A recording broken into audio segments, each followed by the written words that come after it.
The road ahead in your life sure is tough. Who would have thought she'd end up with paralysis in her lower body? This is what happens when she doesn't listen to her in-laws.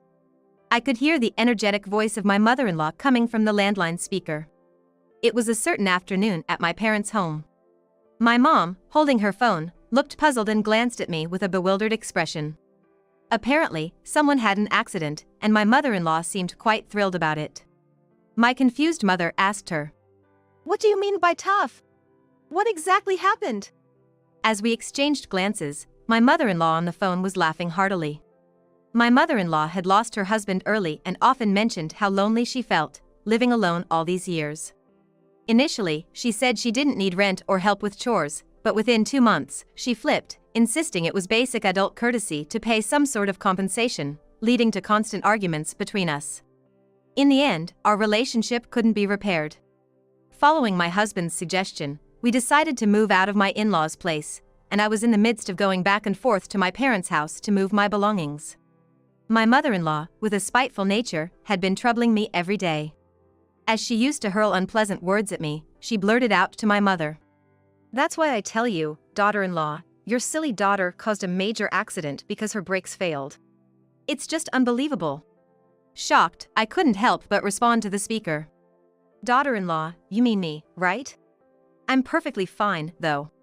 What accident are you talking about?" "My name is Mary.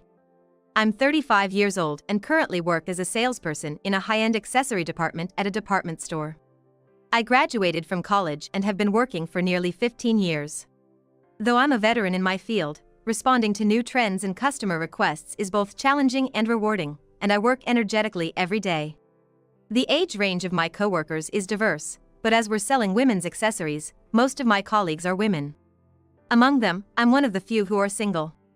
I had always wanted to get married and had even tried matchmaking through friends, but I hadn't been lucky enough to find a good match by the time I turned 35. So, I decided to take a step and approached a marriage consultancy.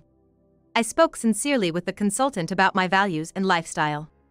Based on these, I was matched with Harry, an engineer, a year older than me. He was easy to talk to, had a good vibe, and listened to my stories with a slightly shy expression, leaving a great impression. We hit it off and went on several dates, getting to know each other better. I tend to slip into my sales talk, but with him, I felt more relaxed over time. After several meetings, Harry often talked about his favorite novels, and I would respond enthusiastically. We had grown quite close, almost the opposite of how we started. We both agreed that we wouldn't find such a good match again and, based on our deep trust in each other. So we decided to get married. We were looking for a new home near Harry's family home. His father had passed away early, leaving a substantial inheritance, and his mother had been living alone since then. Harry had moved out for work and rarely visited. Feeling anxious over time, one day his mother proposed living with us. "I've been feeling lonely living alone. At my age, I should be concerned about illnesses and injuries. Instead of looking for a new house, why don't you live with me? It'll give us more time together, and of course, I won't be in the way of you guys. Please consider it to ease my anxiety." When we visited her to say hello, his mother seemed calm and modest, offering to handle the household chores and cleaning as she wasn't working. Her loneliness was palpable, and Harry and I couldn't just turn her down. Moreover, we were planning to start fertility treatments. It would be a long and expensive process. Living with the in-laws would not only help us save, but also allow us to put aside some money for the future. This would allow us to proceed with the treatments in a planned manner. With that in mind, we started to think more positively about living together.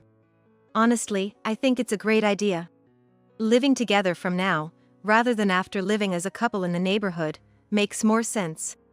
It saves us the hassle of changing our lifestyle multiple times and the expense of moving. Yeah, I don't want to see your mom looking so lonely. Living together at my in-laws' house was tense, given the typical mother-in-law and daughter-in-law relationship. However, it seemed like the best solution, both financially for us and mentally for my mother-in-law.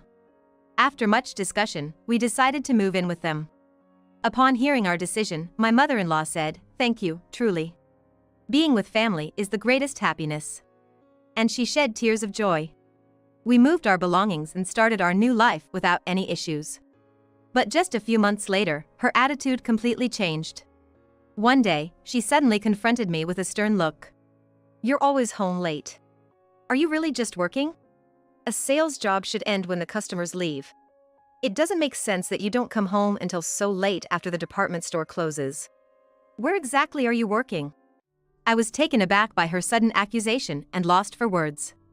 She continued, "And when are you planning to quit?" I had a responsible position.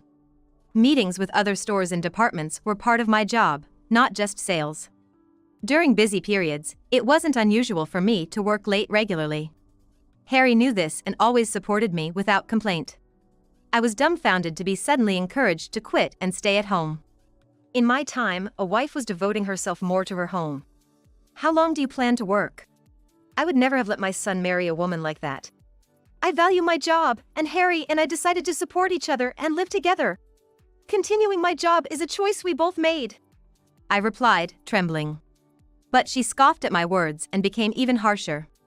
"A woman working disrupts the family. You have a duty to keep the house while my son is away. Understand your role." Her demands escalated, and she refused to listen to me, insisting I quit my job. She even started having delusions, saying, "You must be hiding something if you're not coming home." Panicked, I told Harry, who stepped in to mediate. Of course, I had nothing to hide. Harry was shocked by his mother's sudden change and managed to calm her down. She grudgingly seemed to accept the situation, at least to the point of just complaining. But the unpleasant remarks didn't stop. In fact, she suddenly said, "Aren't you ever gonna start paying rent?" "But, you said we didn't need to pay rent, just living here was enough." "Don't you get it? That was just a polite way to put it. It's shameful to live here for free. You keep talking about your important job, but I guess it's not that grand after all." She was going back on her initial conditions and trying to change the agreement. Despite having an inheritance, Harry and I were covering most of the living expenses. It didn't seem like she had any financial issues. But now, she was saying that living together was just a courtesy. Her disrespectful behavior was too much, and I firmly told her. "You said we didn't need to pay rent. That's why we moved in. But if that's not the case, Harry and I will leave immediately." Immediately, my mother-in-law's face turned red with anger, and she exclaimed, "Ungrateful. Not even paying rent or a token of appreciation." It seemed she wanted to make it about paying some sort of gratitude money instead of rent. But financially, it was the same burden for us. Moreover, the amount she asked for was considerably higher than the going rate for nearby condominiums. When I consulted with Harry, we agreed to give her a certain amount each month. "She probably just wants some pocket money. She's been living modestly by herself for so long, a little whimsy like this is a small price to pay." Harry sighed. Though not as much as she demanded, giving her some pocket money temporarily stopped her attacks. Although she was still dissatisfied, we thought one problem was solved when another incident occurred. Suddenly, Harry's sister, my sister-in-law Kelly, returned home. She had been married and living elsewhere but got divorced due to her husband's infidelity. Arriving with a large suitcase, she declared, "I'm living here from today. My husband cheated, so I left him. Don't worry, I've been a housewife for a long time, I won't be a burden." While saying this, Kelly demanded a fancy dinner, "Let's get some French tonight, for a change." My mother-in-law seemed pleased to have her daughter back and clearly took her side. Kelly, who was married to a wealthy executive, stood out in her flashy brand name clothes. I worried about her extravagant spending habits. I had only met her a few times at our engagement and wedding. She's 4 years older than me, 40 years old, and our conversations never really took off. Upon learning about my job, she blurted out, "You get a staff discount, right? Why don't you get stuff for free for family members?" Both Harry and I were dumbfounded. When we refused, she glared at me irritable and lost interest, saying, "So much for a helpful daughter-in-law. Well, Harry must have been desperate because of your age." With Kelly in the house, I was feeling increasingly overwhelmed. My mother-in-law complained about her back pain and left all the housework to me. Kelly, being unemployed, refused to help, claiming I didn't come back to be used. The workload at home only increased. Harry tried to help, but as an engineer, he was often too exhausted by the time he got home. Eventually, my stress reached a breaking point. I started crying unexpectedly and had sleepless nights. We couldn't even think about starting fertility treatments.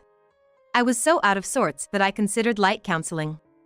Seeing my pitiable state, Harry suggested, "Let's move out as soon as possible." "It's not right for you to go through this. I should have prioritized you over my mom and sister. I'm sorry. But the money for moving." "We can't talk about expenses right now.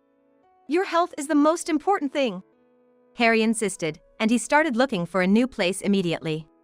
However, it was right in the middle of the high season. Affordable housing was snatched up as soon as we took our eyes off it, making it seem like moving out of my in-laws' house would take some time. Meanwhile, my sister-in-law Kelly's attitude only got worse. I, being a salesperson, used somewhat pricey cosmetics and accessories for work. She was unemployed and short on cash, and apparently envious of my belongings. I noticed items missing or moved around suspiciously. When confronted, she casually confessed, "What's the big deal? I like this brand too. It's fine to borrow a little, isn't it? These are my personal items. Please don't use them without asking. Just using lipstick or borrowing a necklace for a day isn't a big deal. Don't make such a fuss, we're family. Mom, tell her to chill out, will you?" Kelly would bring our mother-in-law into it every time I confronted her, and they'd gang up on me. My mother-in-law, looking annoyed, would sigh and say, "Be more forgiving, she's your sister-in-law. Don't make such a big deal out of it." With no improvement in the situation, I took measures to protect my belongings, getting a lockable box. But then, even the lock was broken with tools. Seeing the shattered little lock, I reached my breaking point. "I've had enough. If you can't respect something as basic as not touching other people's stuff, I can't live with you. I'm moving out," I declared, packing my things haphazardly into a large bag. My mother-in-law, in a rage, followed me around, shouting, "Think it over. Can't you put up with that much?" But realizing I wasn't listening, she started calling someone. It turned out to be my parents' house. I could hear my mother-in-law complaining over the phone, asking my mother, "What kind of upbringing did you give your daughter?" I couldn't hear how my mom responded, but soon, she called me. "Was that call from Harry's mom? She said some really strange things. Mary, are you okay? Are things not going well with your mother-in-law?" My mom sounded worried, and when I explained, she got furious. She said, "Come back home right away." When Harry heard about it, he said, "I'll pick you up as soon as we find a new place," encouraging me to leave. The next day, I started preparing to leave for good. My in-laws didn't come to see me off or try to stop me. I planned to shuttle between my parents' house, the in-laws, and work to gather my things. A few weeks later, I was doing some cleaning at my parents' house in the morning before my afternoon shift. It was when the phone rang. My mom, with a puzzled look, answered, "It's his mom." She made a strange face while on the phone and signaled to me. It seemed my mother-in-law was saying something odd. When my mom put the call on speaker, I heard a familiar, cheerful voice booming. "Life sure is tough. Who would have thought she'd end up in such a situation?" "Excuse me, who are you talking about? What happened?" "That's what you get. It's karma, I guess. Your foolish daughter caused a major accident because her brakes failed." We exchanged looks of confusion. I hadn't left the house all morning. My mother-in-law, sounding more cheerful, continued.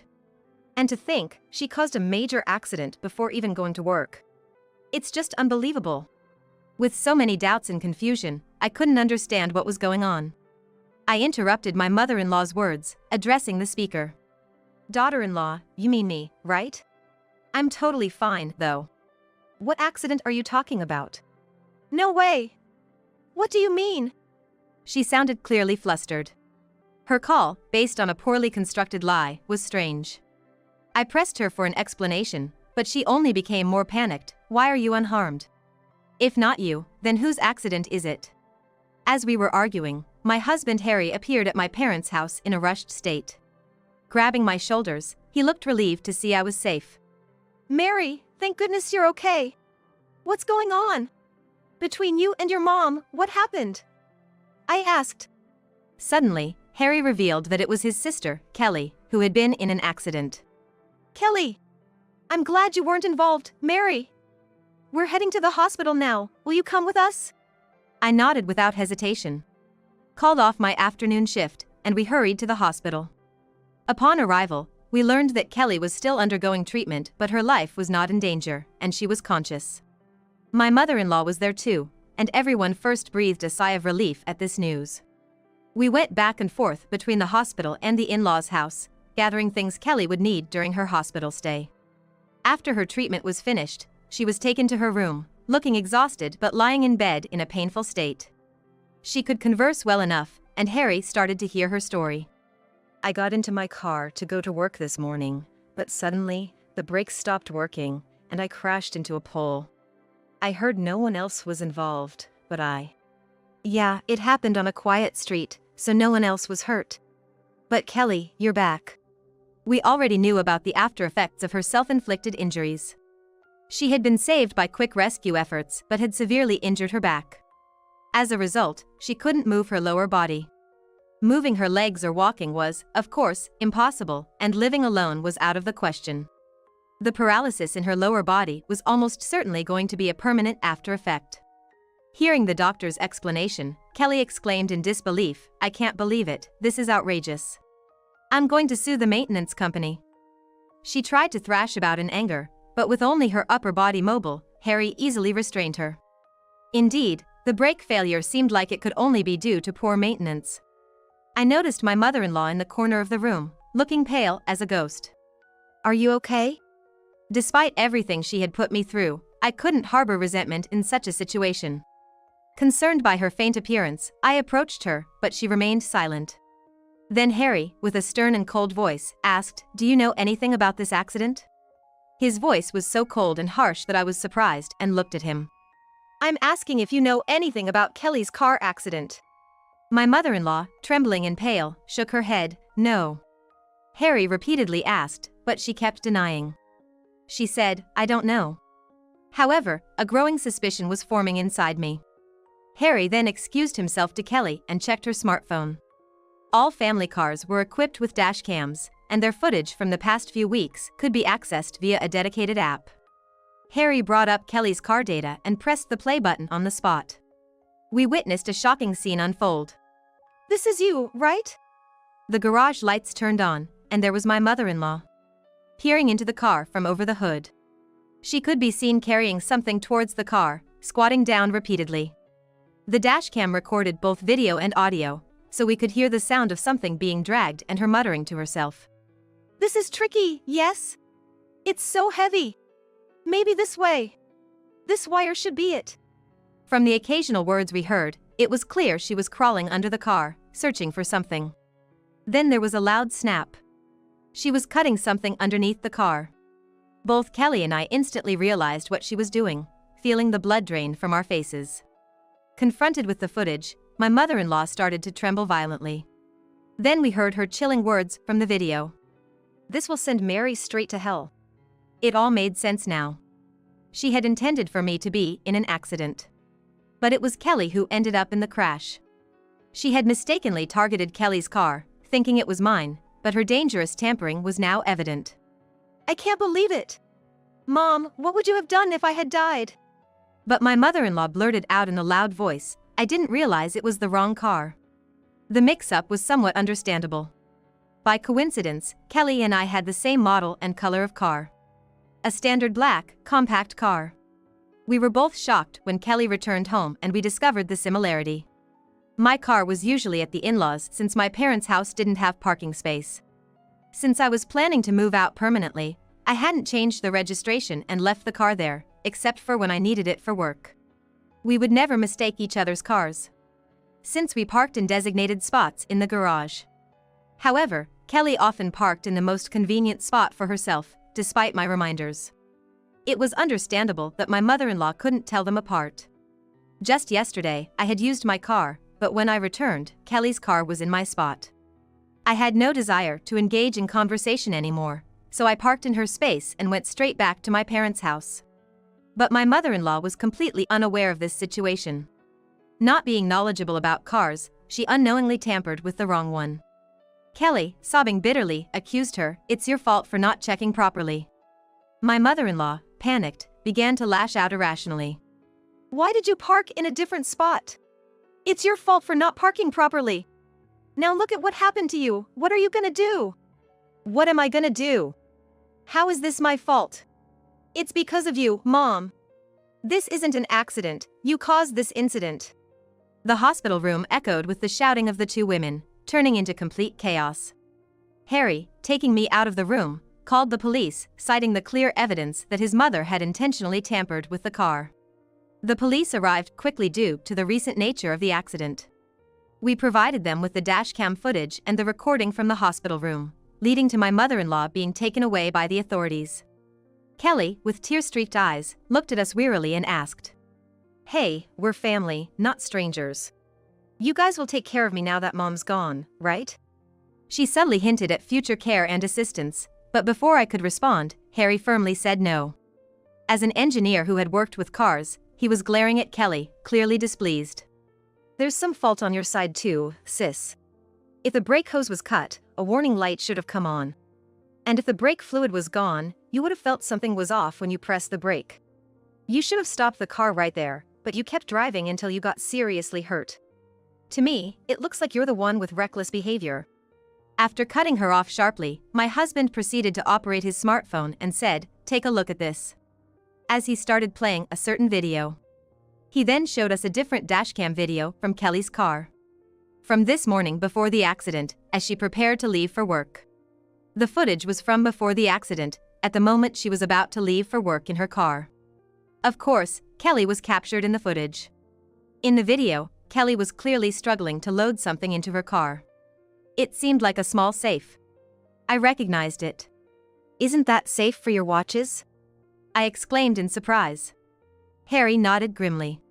For some reason, Kelly was trying to take his precious watch safe. She looked panicky and suspicious, not bothering with seatbelts or even properly checking her surroundings as she hurriedly tried to leave the garage. Seeing this unfold, Kelly's face turned pale like my mother-in-law's had earlier.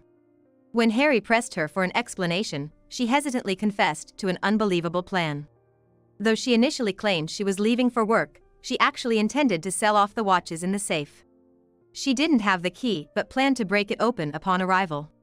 She noticed the brake issue right after starting the car but, in her panic to get away from the in-laws, pressed the accelerator, leading to the accident.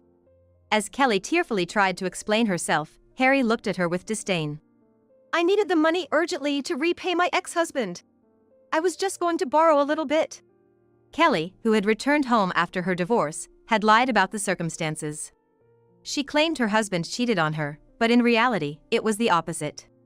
She cheated. She was asked for a settlement and ran out of savings. Unable to live alone, she reluctantly returned home. She didn't want to admit this embarrassing truth and made her ex-husband out to be the bad guy. Since returning, she hadn't worked and was struggling to pay the remaining settlement. She started selling off valuable items from the house to get by, but there's a limit to everything. She finally targeted Harry's expensive watches, leading to this incident. "The stress of thinking about the settlement. But while I was bossing Mary around with Mom, I felt better. That's why I did those awful things to her. I'll change, please don't abandon me." She began to speak in a cajoling tone, perhaps despairing about her future, but upon seeing the disapproving looks from my husband and me, she seemed to realize she was at a disadvantage. Kelly suddenly changed her expression and, abandoning her previous pretense of changing her ways, began shouting loudly, "Don't run away, support yourself. Take care of me." Considering her past behavior, such demands were unrealistic. "I'm the one who got into the accident because of you. You owe me. You guys should pay the settlement." Harry and I silently listened as Kelly became increasingly incoherent, perhaps due to the day's exhaustion. Her loud commotion prompted several nurses to rush in, and Harry and I decided to leave the hospital room. We agreed, let's never come here again. What my mother-in-law did was nothing short of a criminal act, so her arrest was inevitable. Later, the police inquired if anyone else we knew was knowledgeable about cars, as Harry was. However, how my mother-in-law, who neither drove nor knew much about cars, came up with the idea to cut the brake hose and how she procured the necessary tools remained unclear. Neither Harry nor I could think of anyone likely involved. A few days later, the investigation revealed a startling truth. It turned out that my mother-in-law, before our marriage, had become infatuated with a young man, to whom she had been paying a substantial amount of money. He was a particularly malicious type, targeting older women to swindle money by pretending to date them. My mother-in-law had been using her inheritance and living expenses for dates with him. As her savings dwindled and life became difficult, she proposed living with us, hoping to be supported. Not satisfied with just that, she tried to extract money under the guise of rent and gratitude, but we repeatedly refused, citing the breach of our initial agreement. Desperate, she consulted the man. He insinuated a heinous idea. If your daughter-in-law dies, your son will get the insurance money. You can use that to live lavishly every day. Being completely under his influence, she eagerly bought the tools he specified and carried out the act. However, she mistakenly tampered with Kelly's car, leading to the tragic incident. The young man's identity was also uncovered. During questioning, he denied everything, claiming their conversations were all jokes and he never instructed her on what to buy. He maintained that their relationship was not romantic but merely exploited her financial generosity. He insisted it wasn't serious, so I would never incite criminal behavior. However, police investigations found evidence that the plan to steal my insurance money from Harry had been seriously contemplated. Additional crimes, including extortion against other women, were also uncovered. As a result, both the young man and my mother-in-law were arrested. After the trial, my mother-in-law received a prison sentence. Kelly, hoping to receive care, contacted her ex-husband, but he, having moved on with his life, disdainfully told her to pay the settlement and ended the conversation. She began using welfare services as a helper, but her behavior was rude and demanding. Despite being warned repeatedly, she treated her helper like a servant, leading private services to increasingly decline her requests. Eventually, she no longer had the luxury of choosing her caregiver, and ended up with a helper who did not indulge her whims at all. Kelly repeatedly requested someone warmer and kinder, but no one willing to replace the no-nonsense helper came forward. Ultimately, it seems that person became the fixed caregiver. There have been changes in my environment too. Meanwhile, I asked for a transfer to a store closer to my parents' house. It was approved, and I began working there. Feeling uncomfortable in the town where his in-laws lived, Harry also changed jobs and moved closer to my parents. We started anew, with Harry always being considerate due to the trouble he felt he caused me. The watches stolen by Kelly, kept by the police for investigation, were eventually returned, though some were damaged in the accident. Harry decided to keep them as a memento of our family's ordeal, choosing to cut ties with my in-laws. Both Harry and I have adapted to our new environment. Now, we are in the process of selecting a clinic to start our originally intended fertility treatments.